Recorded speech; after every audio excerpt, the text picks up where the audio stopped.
بسم اللہ الرحمن الرحیم نحمدہ ونصلی علی رسولہ الکریم اما بعد بسند المتصل منا الی الامام ابی داود رحمہ اللہ تعالی انہ قال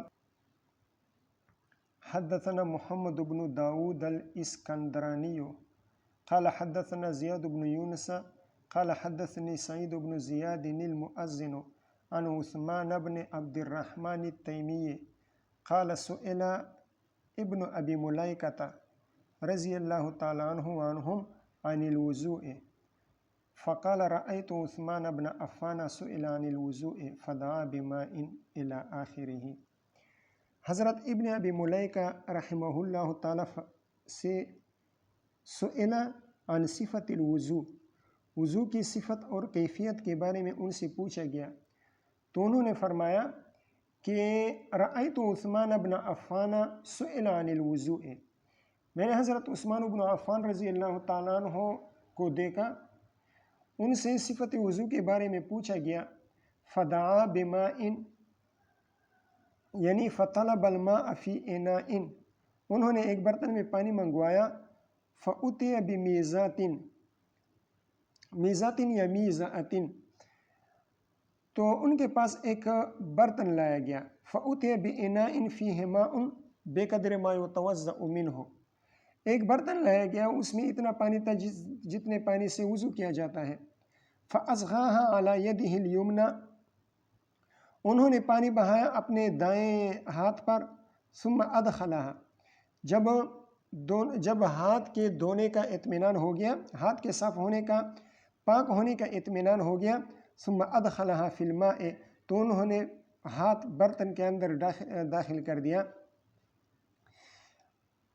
ثم ادخلها فی الماء الذی فی الاناء، اس پانی میں انہوں نے ہاتھ داخل کر دیا جو برتن میں موجود تھا۔ فتمزمز ثلاثا واستنثر ثلاثا، انہوں نے 3 مرتبہ مزمزہ کیا اور 3 مرتبہ استنشاق کیا۔ وغسل وجهه ثلاثا ثم غسل يده اليمنى الى المرفق ثلاثا، کوہنیوں تک دائیں ہاتھ کو دھو لیا۔ وكذلك غسل يده اليسرى الى المرفق ثلاثا ثم ادخل يده، پھر حضرت عثمان رضی اللہ تعالیٰ عنہ نے ادخل يده في الميزة، اس برتن میں اپنا ہاتھ داخل کیا۔ فأخذ ماء، پانی لے لیا۔ فمسح برأسه وأذنيه، تو انہوں نے اپنے سر پر مسح کر لیا اور کانوں پر مسح کر لیا۔ فمسح برأسه وأذنيه، یہ جملہ اس بات کی دلیل ہے کہ اذنین کا مسح یہ سر کے مسح کے ساتھ کیا جائے گا، جیسے کہ امام ابو حنیفہ اور ان کے رفقاء رحمہم اللہ تعالیٰ کا مذہب ہے۔ فمسح برأسه، سر پر مسح کر لیا، وأذنیہ، اور کانوں پر مسح کر لیا۔ اذنین کا وظیفہ غسل ہے یا مسح، تو اس میں اختلاف ہے۔ جمہور کے نزدیک کانوں کا وظیفہ وہ مسح ہے۔ امام داؤد بن علی الظاہری اور حسن بن صالح وہ فرماتے ہیں کہ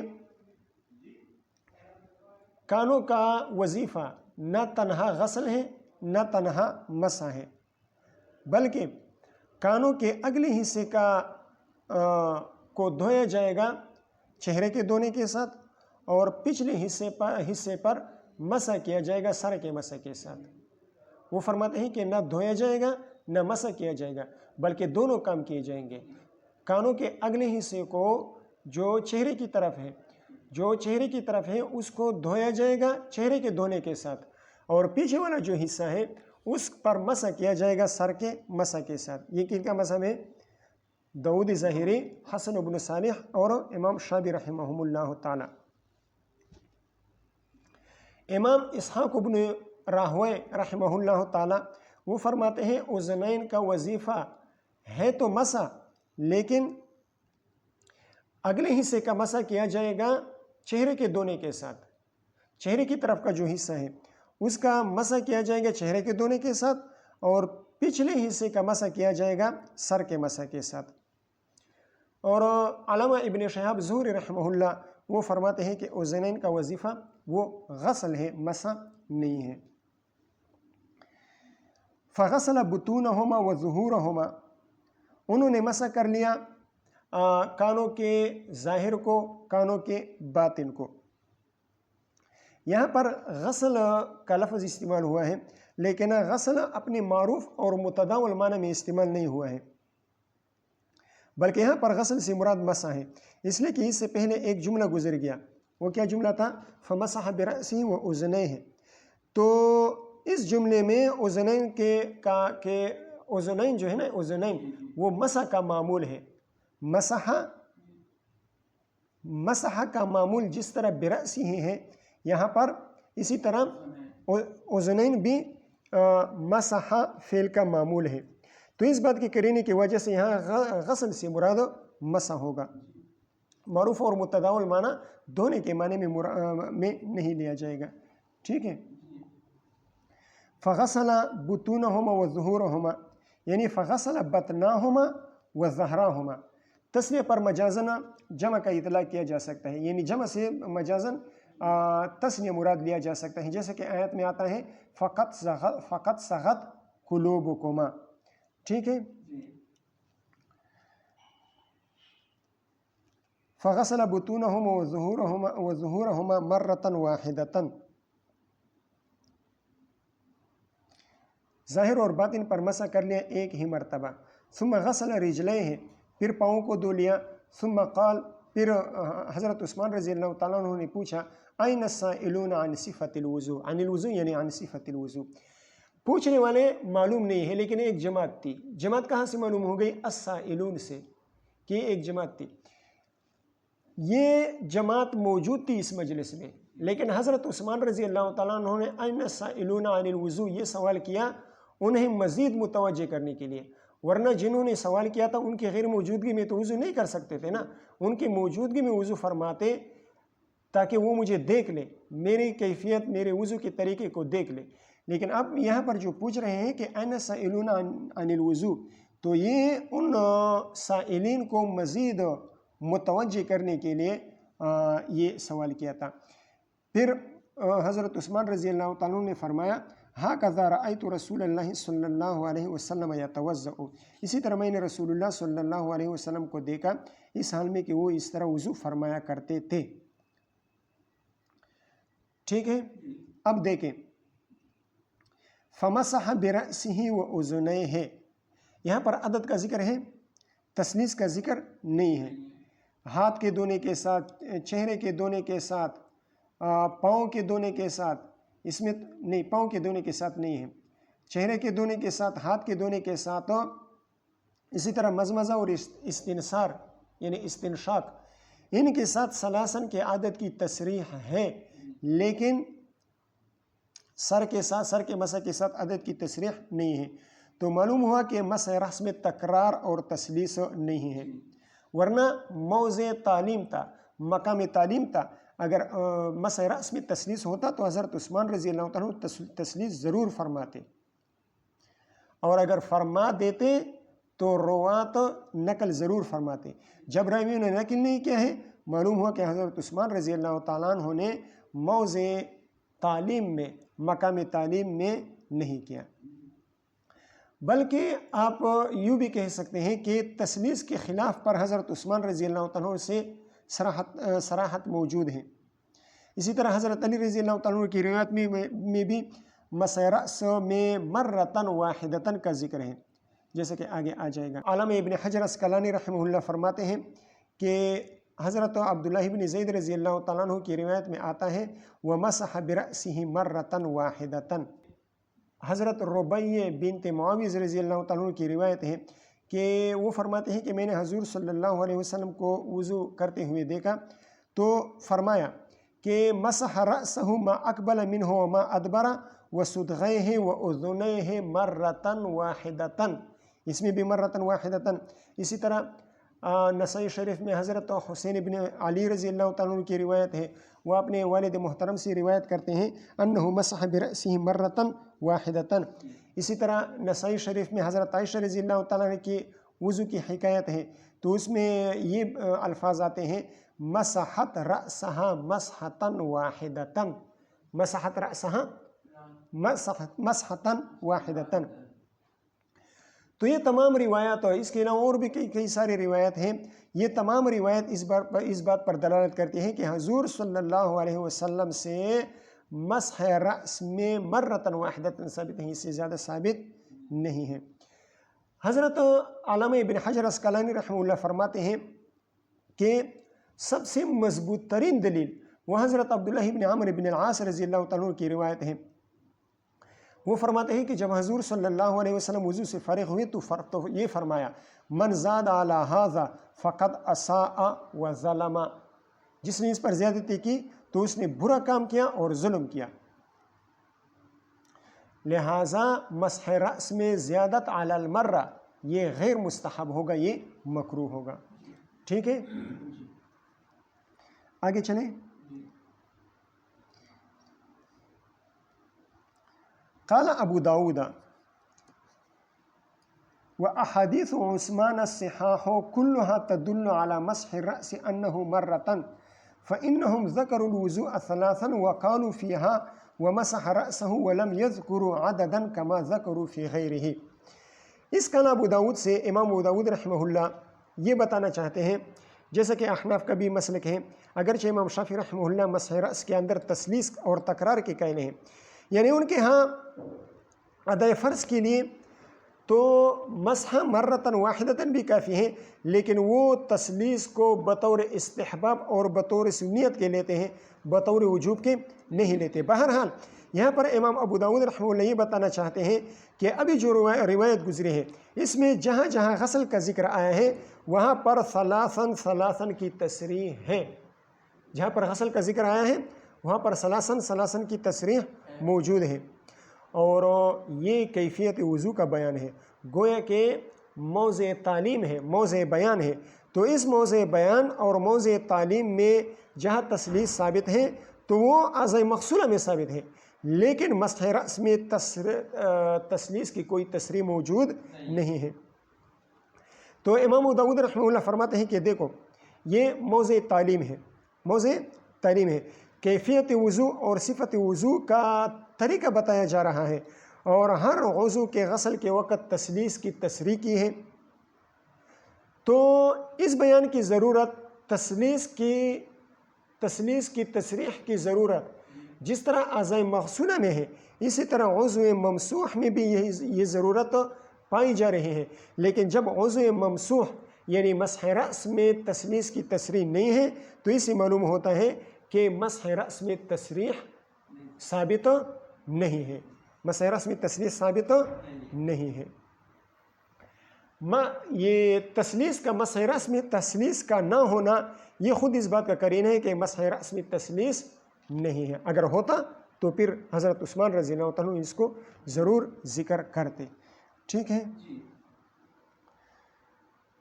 وَأَحَادِيثُ عُثْمَانَ الصِّحَاحُ كُلُّهَا، حضرت عثمان بن عفان رضی اللہ تعالیٰ عنہ کی روایات، صحیح روایات تمام کے تمام یا اکثر روایات تدل یہ دلالت کرتی ہے علی مسح رأس انہ مرتن، کہ مسح رأس مرتن ہے، یا انہ مرتن کہہ دیں، ان کے لیے خبر بنا دیں انہ مرتن۔ فإنہم ذکروا الوضوء، فإنہم یعنی فإن روات حدیث وضوء عثمان، فإن روات حدیث وضوء عثمان، حضرت عثمان رضی اللہ عنہ کی وضو کی حکایت بیان کرنے والے روات ذکروا، انہوں نے ذکر کیا ہے، کیا ذکر کیا ہے؟ انہوں نے حضرت عثمان رضی اللہ عنہ کی وضو کی کیفیت کو ذکر کیا ہے، وَذَكَرُوا أَنَّ غَسْلَهُ أَعْضَاءَ الْوُضُوءِ ثَلَاثًا، اور یہ بات ذکر کیا ہے کہ انہوں نے اعضاء وضو کو أَنَّ غَسْلَهُ أَعْضَاءَ الْوُضُوءِ كَانَ ثَلَاثًا، اعضاء وضو کا غسل وہ 3 مرتبہ فرمایا کرتے تھے۔ وقالوا، اور روات نے یہ بھی کہا ہے، وقالوا فيها، وقالت الروات فی هذه الروایات، روات نے ان روایت میں یہ فرمایا ہے ومسح رأسہ، سر پر مسح کر لیا، ولم یذکروا عددا، ولم یذکروا فی مسح الرأس عددا، اور مسح رأس میں انہوں نے کوئی عدد ذکر نہیں کیا ہے، کما ذکروا عددا فی غیر المسح، کما ذکروا عددا فی غیر الغسل، جیسا کہ فی غیر المسح، جیسے کہ مسح کے علاوہ انہوں نے عدد ذکر کیا ہے، اسی طرح مسح رأس میں عدد ذکر نہیں کیا ہے۔ خلاصہ یہ کہ جن روایات میں مسح رأس کے ساتھ ثلاثاً کے الفاظ موجود ہیں، تثلیث کی تصریح ہے، وہ روایات صحت کے اعتبار سے کمزور ہیں، اور جن روایات میں صریح تو ہیں لیکن کمزور ہیں، ضعیف ہے، کسی نہ کسی درجے میں کلام ہوا ہے، اور جن روایات میں مسح رأس کے ساتھ تثلیث کی تصریح نہیں ہے وہ اعلیٰ درجے کی صحیح روایات ہیں، صحت کے اعتبار سے قوی ہے، ٹھیک ہے۔ تو صحیح روایات میں تثلیث وغیرہ یا عدد کی تصریح مسح رأس کے ساتھ نہیں ہے، بس یہ بتانا چاہتے ہیں امام ابو داؤد رحمہ اللہ۔ جن روایات میں عدد کی تصریح ہے وہ صحیح نہیں ہے، اور جن روایات میں عدد کی تصریح نہیں ہے جن روایات میں جن عدد کی تصریح نہیں وہ قوی ہے۔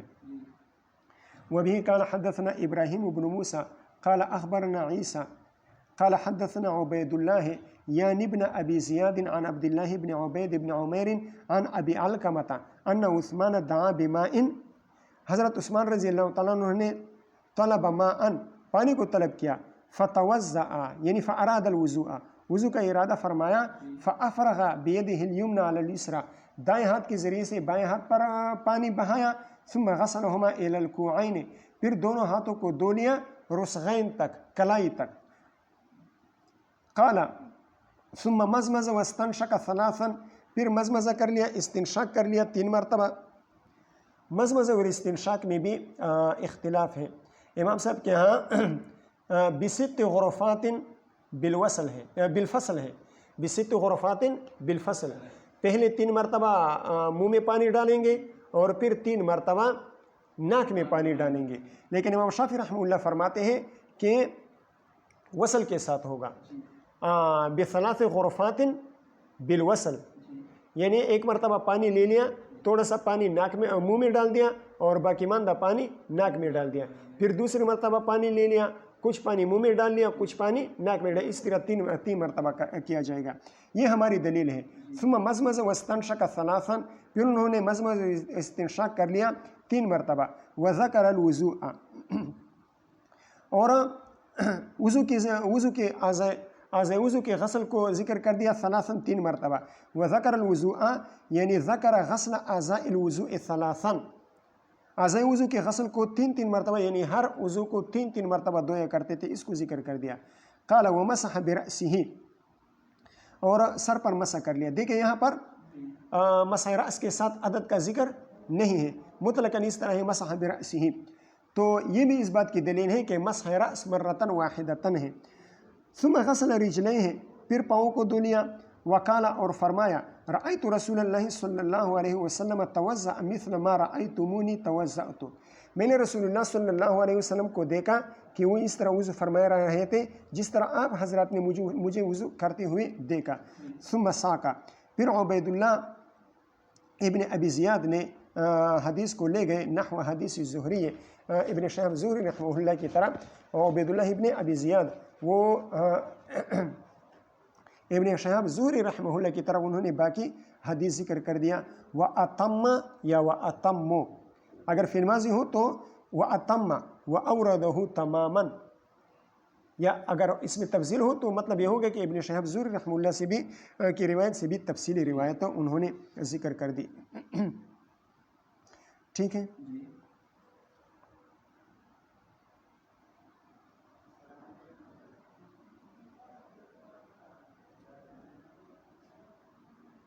وبه قال حدثنا هارون بن عبد الله قال حدثنا يحيى بن آدم قال حدثنا إسرائيل عن عامر بن شقيق بن جمرة عن شقيق بن سلمة قال رأيت عثمان بن عفان رضی اللہ تعالیٰ عنہ وعنہم غسل ذراعیہ ثلاثا، حضرت عثمان بن عفان رضی اللہ تعالیٰ عنہ کو میں نے دیکھا کہ انہوں نے ذراعین کو دھو لیا 3 مرتبہ، ومسح رأسہ ثلاثا، اور سر پر 3 مرتبہ مسح کر لیا۔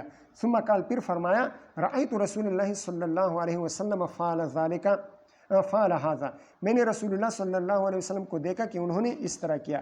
قال ابو داؤد، دیکھو اس میں مسح رأسہ ثلاثا، میں نے عرض کیا کہ جن روایات میں ثلاثن کی تصریح ہے وہ صحیح نہیں ہے، اس میں کمزوری ہے، اور جن روایات میں ثلاثن کی تصریح نہیں ہے وہ اعلیٰ درجے کی صحیح روایات ہیں۔ اب یہاں پر ثلاثن کی تصریح تو ہے لیکن یہ روایت کمزور ہے۔ یہ روایت کیا ہے؟ کمزور ہے۔ کیا کمزوری ہے؟ قال ابو داؤد، امام ابو داؤد رحمہ اللہ فرماتے ہیں رواہ وکیع عن اسرائیل قال توضأ ثلاثا قط۔ امام ابو داؤد رحمہ اللہ فرماتے ہیں کہ اسرائیل یعنی یحییٰ ابن آدم جس طرح اسرائیل سے یہ روایت نقل کرتے ہیں اور اس میں مسح رأسہ ثلاثا کے الفاظ ذکر کرتے ہیں، اسی طرح وکیع وہ بھی اسرائیل سے روایت کرتے ہیں، اور وکیع اس طرح روایت کرتے ہیں کہ توضأ ثلاثا فقط، توضأ ثلاثا فقط، یعنی حضرت وکیع بن الجراح رحمہ اللہ نے غسل اعضاء وضو میں تثلیث کو ذکر کیا ہے، غسل اعضاء وضو میں تثلیث کو ذکر کیا ہے، اور مسح رأس میں صراحتاً تثلیث کو ذکر نہیں کیا ہے۔ اور محدثین فرماتے ہیں کہ جب یحییٰ ابن آدم وہ اسرائیل کی مخالفت کر لیں تو یحییٰ ابن آدم کی روایت کو قبول نہیں کیا جاتا، وہ قابل استدلال نہیں رہتا، وہ صحیح نہیں رہتا۔ ٹھیک ہے، تو یہاں پر یحییٰ ابن آدم نے مسح رأسہ ثلاثا کے الفاظ ذکر کیے ہیں، اور وکیع بن الجراح مسح رأسہ ثلاثا کے الفاظ ذکر نہیں کرتے، تو یحییٰ ابن آدم یہ مخالف ہو گئے کس کے؟ وکیع بن الجراح کے۔ اور محدثین فرماتے ہیں کہ یحییٰ ابن آدم جب وکیع بن الجراح کی مخالفت کر لے تو وہ روایت مقبول نہیں ہوتی، تو ایک تو اس وجہ سے یہ روایت مقبول نہیں ہے۔ دوسرا، اس کے علاوہ حضرت عامر بن شقیق یہ بھی مختلف فی راوی ہیں، تو ان کی وجہ سے بھی روایت میں کمزوری آئی ہے۔ ٹھیک ہے،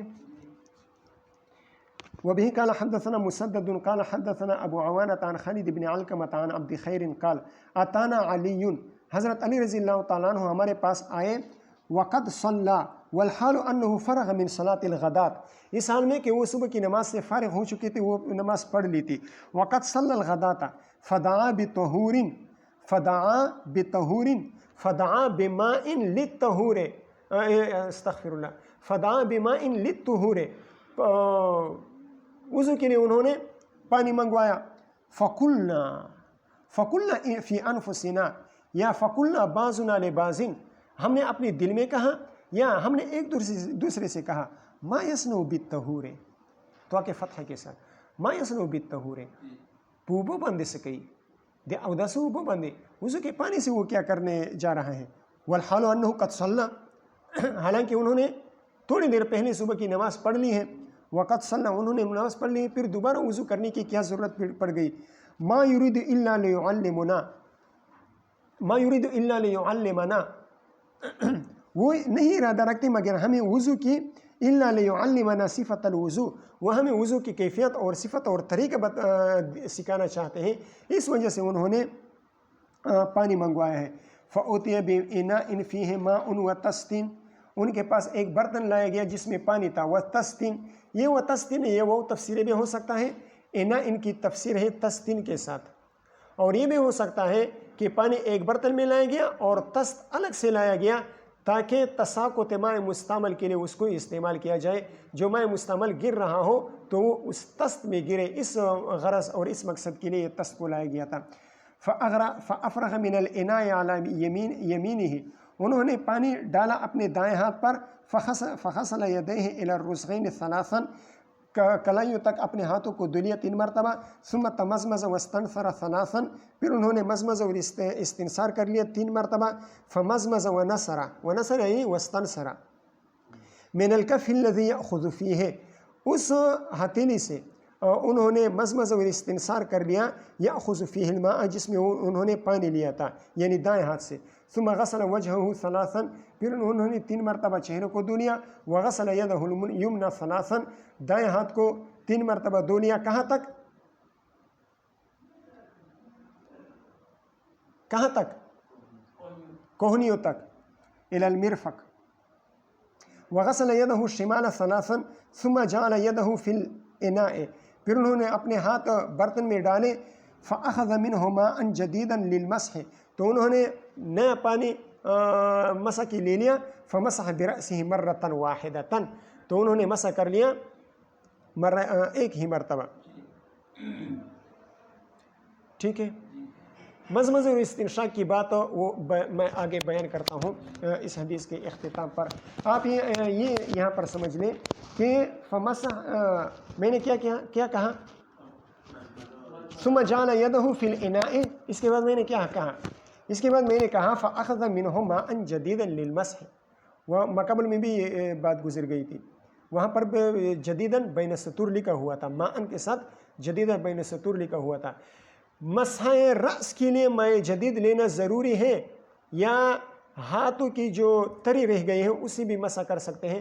تو احناف کے ہاں نیا پانی لینا کوئی ضروری نہیں ہے، لے لے افضل ہے لیکن ضروری نہیں، لیکن شوافی کے ہاں مسح رأس کے لیے نیا پانی لینا ضروری ہے۔ ہم کہتے ہیں یہاں پر جو میں جدید لیا تھا یا قبل والی روایت میں جو بین السطور لکھا ہوا تھا ماء جدیداً، تو وہ افضلیت پر محمول ہے، افضلیت میں سے ہمارا بھی انکار نہیں ہے۔ لیکن اگر کسی نے نیا پانی نہ لیا، ہاتھوں کی تری سے ہاتھ دھوتے وقت جو ہاتھ گیلے رہ گئے تھے، اگر اس کو سر پر پھیر دیا تب بھی مسح ادا ہو جائے گا۔ فمسح برأسه مرة واحدة، ایک ہی مرتبہ مسح کر لیا، ثم غسل رجله اليمنى ثلاثا ورجله اليسرى ثلاثا ثم قال من سره أن يعلم وضوء رسول الله صلی اللہ علیہ وسلم فهو هذا۔ من سره، جو اس بات سے خوش ہو، من سره ان، جو اس بات سے خوش ہو، یعلم وضوء رسول اللہ صلی اللہ علیہ وسلم، کہ وہ حضور صلی اللہ علیہ وسلم کے صفت وضو کو جان لے، فهو هذا، تو میرا وضو حضور صلی اللہ علیہ وسلم کے وضو کے اتنے مشابہ ہے کہ گویا کہ میں یہ کہہ رہا ہوں کہ میرا وضو حضور صلی اللہ علیہ وسلم کا وضو ہے۔ منصر رہو متعدی ہو جائے گا، منصور رہو جو اس بات سے خوش ہو، منصر رہو جس کو یہ بات خوش کرے، جس کو یہ بات خوش کرے، ایالمہ الی آخری، اور اگر یہ ہو کہ منصور رہو جو اس بات سے خوش ہو۔ ٹھیک ہے، بات سمجھ میں آ گئی؟ مزمزہ اور استنشاق یہ ایک پانی سے کیا جائے گا یا مختلف پانی سے کیا جائے گا؟ تو امام شافعی رحمہ اللہ فرماتے ہیں کہ ایک ہی پانی سے کیا جائے گا۔ ہاتھ میں پانی لے لیا، تھوڑا سا پانی منہ میں ڈال لیا، باقی پانی ناک میں ڈال لیا، تو ایک ہی پانی سے کیا جائے گا۔ یہ حدیث ان کی دلیل ہے۔ ایک چلو سے پانی لے لیا، بعد سے مزمزہ کر لیا اور بعد سے استنشاق کر لیا۔ ترمذی شریف میں ایک روایت آئی ہے،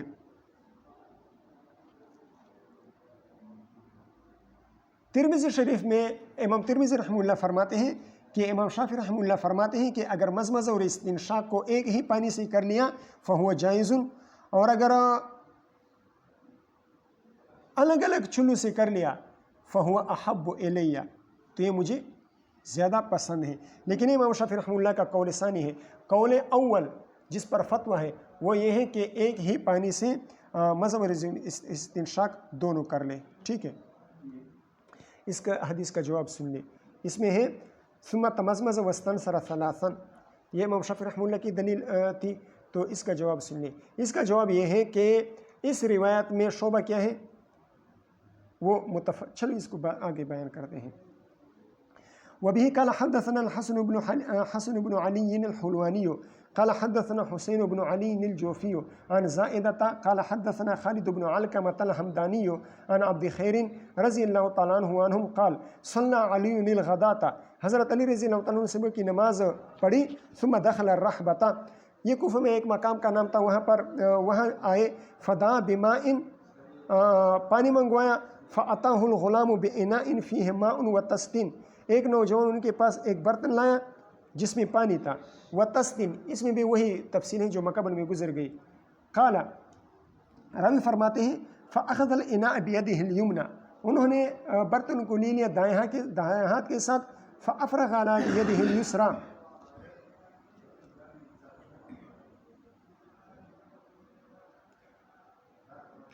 قال، راوی فرماتے ہیں فأخذ الإناء بيده اليمنى، حضرت علی رضی اللہ تعالیٰ عنہ نے پانی کا برتن دائیں ہاتھ سے لے لیا، فأفرغ على يده اليسرى، بائیں ہاتھ پر بہا دیا۔ علماء کرام فرماتے ہیں کہ اگر برتن کا منہ چھوٹا ہو تو پھر بائیں طرف برتن رکھنا چاہیے، اور اگر برتن کا منہ بڑا ہو تو پھر دائیں طرف رکھنا چاہیے۔ وغسل کفیہ ثلاثا، اپنے ہاتھوں کو دھو لیا رسغین تک 3 مرتبہ، ثم ادخل یدہ الیمنی، پھر جب ہاتھ کے پاک ہونے کا اطمینان کر لیا تو دائیں ہاتھ کو داخل کر دیا فی الاناء برتن میں، فتمزمزہ پانی لے لیا، فتمزمزہ ثلاثا واستنشق ثلاثا 3 مرتبہ مزمزہ کر لیا، 3 مرتبہ استنشاق کر لیا، ثم ساقا پھر زائدۃ ابن قدامہ الثقفی رحمہ اللہ نے حدیث کو بیان کر دیا، لے گئے قریب من حدیث ابی عوانہ تھا، حضرت ابو عوانہ رضی اللہ رحمہ اللہ تعالیٰ کی حدیث کے تقریباً الفاظ میں ان جیسے حدیث آگے ذکر کر دی۔ قال زائدۃ ابن قدامہ فرماتے ہیں ثم مسح رأسہ مقدمہ و مؤخرہ مرتن، پھر انہوں نے سر کا مسح کر لیا، آگے کا بھی پیچھے کا بھی، مرتن کتنی مرتبہ؟ 1 مرتبہ، ثم ساق الحدیث، ثم ساق زائدۃ حدیثہ نحوہ یعنی نحو حدیث ابی عوانہ تھا، پھر حضرت ابو عوانہ رحمہ اللہ کی طرح حدیث انہوں نے کیا کر دی؟ بیان کر دی۔ سر کے مسح کو کس طرح کرنا چاہیے؟ آیا ہاتھ آگے سے پیچھے لے جانا چاہیے یا پیچھے سے آگے لے جانا چاہیے؟ تو اس سلسلے میں ائمہ اربعہ کا مسلک یہ ہے کہ مقدم رأس سے شروع کرنا چاہیے اور مؤخر رأس پر ختم کرنا چاہیے، ٹھیک ہے۔ حضرت حسن بن صالح، اسی طرح امام وکیع بن الجراح رحمہ اللہ وہ فرماتے ہیں کہ مؤخر رأس سے ابتدا کرنا چاہیے۔ ائمہ اربعہ کی دلیل حضرت عبداللہ بن زید رضی اللہ تعالیٰ عنہ کی روایت ہے جس میں یہ الفاظ آتے ہیں اقبل و ادبرا، اقبل و ادبرا، پھر اقبل اور ادبرا کی تفسیر بیان کی ہے، بدأ بمقدم رأسہ ثم ذهب بہما الى کفاہ ثم ردہما حتی رجع الى المکان الذی بدأ منہ۔ تو یہ تفسیر وہی تفسیر ہے جو احناف کرتے ہیں کہ سر کے اگلے حصے سے شروع کر کے پیچھے لے جاتے ہیں ہاتھ اور پھر پیچھے سے آگے ہاتھ لے آتے ہیں، تو یہی تفسیر اقبلہ اور ادبرہ کا یہاں پر ذکر کیا گیا ہے، غالباً ترمذی شریف میں ہے۔ یہ تو ائمہ اربعہ کی دلیل ہو گئی۔ حضرت حسن بن صالح اور وکیع بن الجراح رحمہم اللہ، ان کا استدلال کیا ہے؟ کس سے ہے؟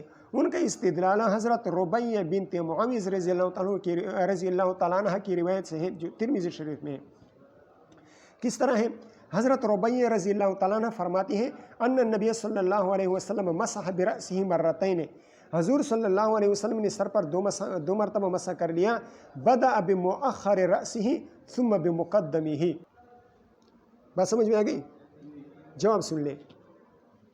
حضرت عبداللہ بن زید رضی اللہ تعالیٰ عنہ کی روایت کو امام ترمذی رحمہ اللہ نے صحیح قرار دیا ہے، اور ربیع کی روایت میں ایک راوی ہے عبداللہ بن محمد بن عقیل جو کہ متکلم فی راوی ہے، لہٰذا یہ حدیث قابل استدلال نہیں ہے۔ ایک جواب تو یہ ہے۔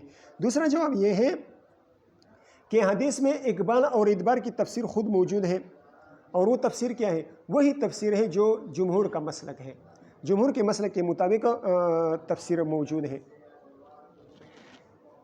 تیسرا جواب بمؤخر رأسہ، بمؤخر رأسہ میں ہے یہ با، یہ الا کے معنی میں ہے، اور کوفی کے ہاں حروف جارہ ایک دوسرے کی جگہ پر مطلقاً استعمال کیے جا سکتے ہیں، تو معنی یہ ہو جائے گا کہ بدأ الی مؤخر رأسہ ثم الی مقدم رأسہ، ٹھیک ہے؟ یا یوں جواب دے دیں کہ حضور صلی اللہ علیہ وسلم پیچھے سے آگے ہاتھ لے آئے بیانا للجواز، ورنہ حضور صلی اللہ علیہ وسلم کا عام معمول یہ نہیں تھا۔ حضور صلی اللہ علیہ وسلم کا عام معمول وہی تھا جس طرح کے احناف کرتے ہیں، ٹھیک ہے؟ وبه قال حدثنا محمد بن المثنى قال حدثني محمد بن جعفر قال حدثنا شعبة قال سمعت مالك بن عرفطة قال سمعت عبد خير قال رأيت عليا رضی اللہ تعالیٰ عنہ أتي بكرسي فقعد عليه، حضرت علی رضی اللہ عنہ کے پاس ایک تخت لایا گیا، کرسی لائی گئی تو وہ اس پر بیٹھ گئے، ثم أتي بكوز من ماء، پھر ایک پانی کا برتن لایا گیا، کوزہ لایا گیا۔ کوز اس برتن کو کہا جاتا ہے جس کا عروہ ہو، جس کا دستہ ہو، جس کا دستہ نہ ہو اس کو کوب، با کے ساتھ، زا کی جگہ با، کوب کہا جاتا ہے۔ ثم أتي بكوز من ماء، پھر پانی کا ایک برتن لایا گیا، فغسل یدہ ثلاثا، ہاتھوں کو دھو لیا 3 مرتبہ، ثم تمزمز مال استنشاق، پھر مزمزہ کر لیا استنشاق کے ساتھ، بماء واحد، ایک ہی پانی کے ساتھ، وذکر الحدیث، حدیث کو ذکر کر دیا۔ یہ کس کا مستدل ہے؟ یہ امام شافعی رحمہ اللہ کا مستدل ہے، وہ فرماتے ہیں کہ مزمزہ اور استنشاق ایک ہی پانی سے کیا جائے گا، مختلف پانی سے نہیں کیا جائے گا۔ بات سمجھ میں آ گئی؟ حضرت علی رضی اللہ تعالیٰ نے ایک چلو سے پانی لے لیا، بعد سے مزمزہ کیا اور بعد سے استنشاق کر لیا۔ بات سمجھ میں آ گئی؟ ترمذی شریف میں ہے، امام شافعی رحمہ اللہ کا یہ مسلک بیان کیا گیا ہے کہ اگر مزمزہ اور استنشاق کو ایک ہی پانی سے کر لیا فہو جائز، اور اگر الگ الگ چلو سے کر لیا فہو احب الیہ۔ لیکن امام شافعی رحمہ اللہ کا پہلا مسلک ہے، بعد یعنی دوسرا قول ہے، امام شافعی رحمہ اللہ کا پہلا قول یہی ہے کہ بثلاث غرفات بالوصل، ایک مرتبہ پانی لے لیا، کچھ منہ میں ڈال دیا، جیسے کہ کئی مرتبہ میں نے عرض کر دیا۔ اس حدیث کا جواب سن لیں۔ اس حدیث کا جواب یہ ہے کہ حضرت شعبۃ بن الحجاج رحمہ اللہ اس روایت میں متفرد ہیں۔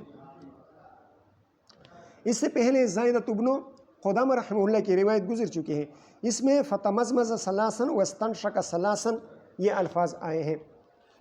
فتمزمز ثلاثاً واستنشق ثلاثاً کے الفاظ آئے ہیں یا نہیں آئے ہیں۔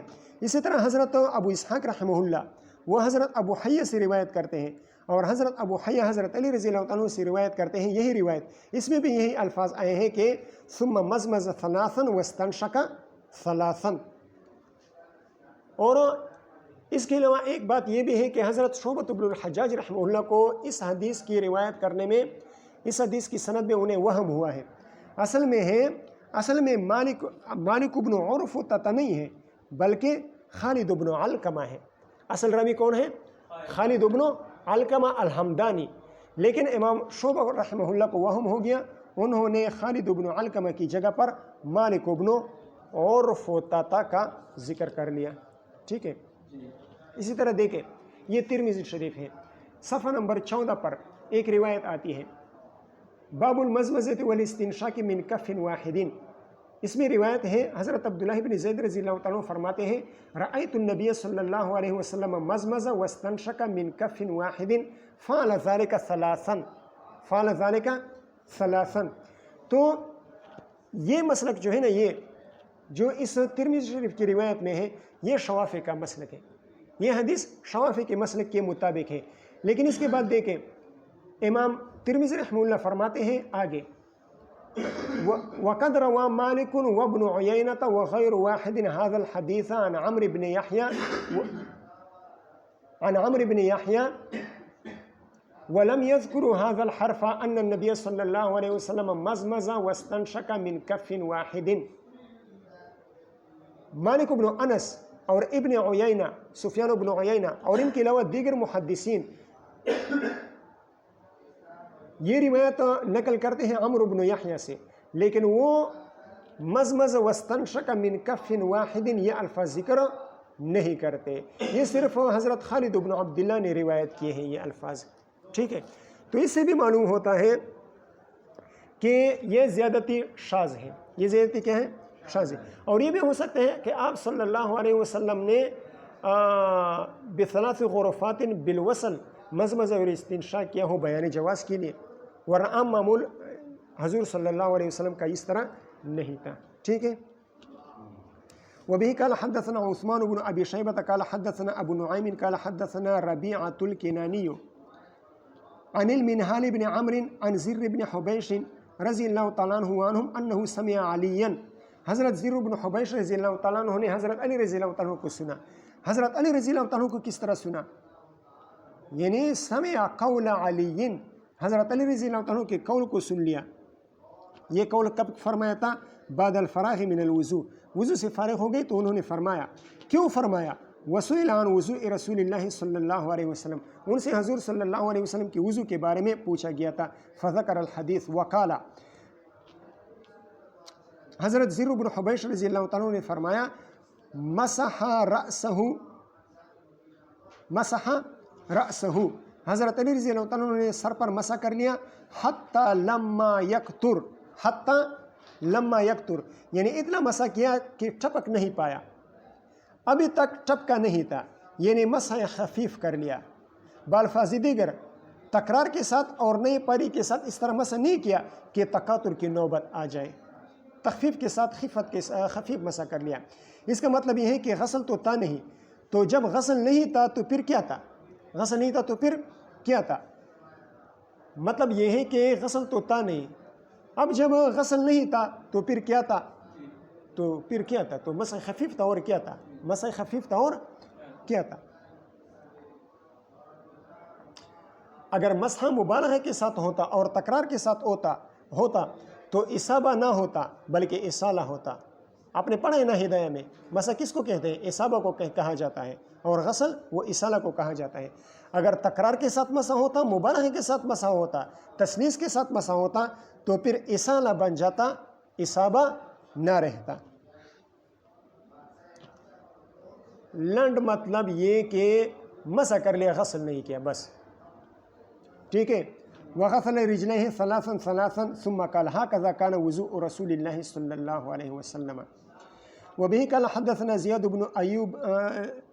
بن أيوب الطوسي قال حدثنا عبيد الله بن موسى قال حدثنا فطر عن أبي فروة عن عبد الرحمن بن أبي ليلى قال حضرت عبد الرحمن بن أبي ليلى رحمہ اللہ فرماتے ہیں رأيت عليا توضأ، میں نے حضرت علی رضی اللہ عنہ کا دیکھا انہوں نے وضو فرمایا، فغسل وجهه ثلاثا وغسل ذراعيه ثلاثا ومسح برأسه واحدة، یعنی مرة واحدة، اور سر پر مسح کر لیا کتنی مرتبہ؟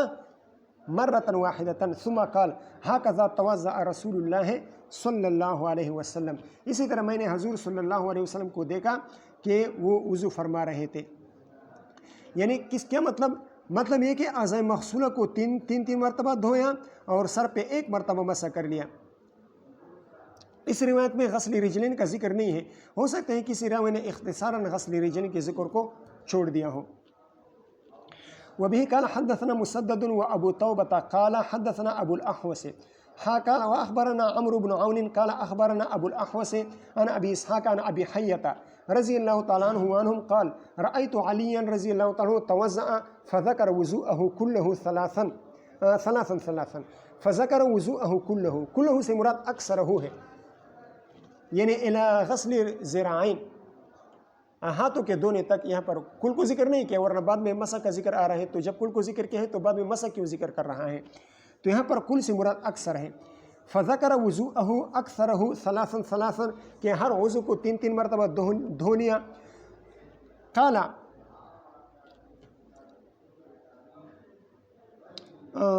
ثم مسح رأسہ، پھر سر پر مسح کر لیا، اس میں بھی عادت کا ذکر نہیں ہے۔